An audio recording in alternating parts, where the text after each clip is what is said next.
Nah, secara umum, istilah permintaan bisa diartikan sebagai jumlah barang atau jasa yang diinginkan atau dibutuhkan oleh pelanggan. Sedangkan istilah penawaran diartikan sebagai jumlah barang atau jasa yang tersedia di pasar. Berikutnya, apa itu sih kurva permintaan? Grafik berikut ini menunjukkan hubungan antara harga dan jumlah penawaran dari sudut pandang produsen. Semakin tinggi harga barang, maka semakin rendah permintaan karena barang semakin tidak terjangkau oleh konsumen. Tapi, jika harga barang semakin murah, permintaan akan terus bertambah. Selanjutnya, apa itu kurva penawaran? Pada grafik ini ditunjukkan hubungan antara harga dan jumlah permintaan dari sudut pandang konsumen. Semakin tinggi harga barang, maka para produsen akan menambah jumlah barang untuk mendapatkan keuntungan lebih banyak lagi. Nah, selanjutnya apa sih permintaan individu itu? Permintaan individu adalah permintaan yang mengacu pada jumlah produk yang dapat dibeli oleh satu konsumen berdasarkan preferensi dan pendapatan mereka. Jadi, permintaan individu itu hanya bersifat khusus untuk satu konsumen saja. Sedangkan permintaan pasar adalah permintaan yang mewakili jumlah keseluruhan produk yang bersedia dan mampu dibeli oleh semua konsumen di pasar.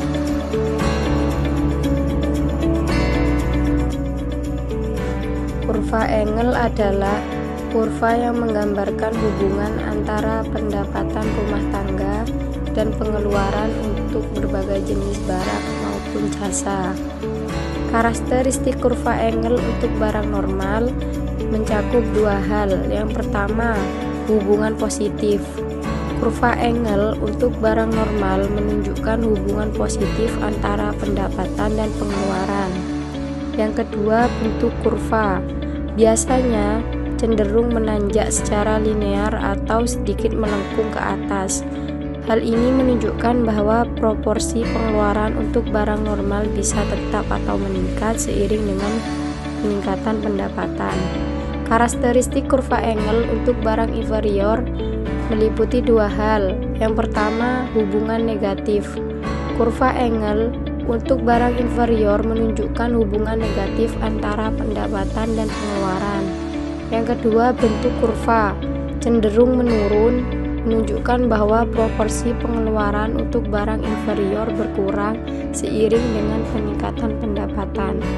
Nah, untuk penjelasan selanjutnya ada kurva pergeseran penawaran, yaitu konsep dalam ekonomi yang menggambarkan bagaimana perubahan dalam faktor-faktor selain harga dapat mempengaruhi jumlah barang atau jasa yang ditawarkan pada setiap tingkat harga.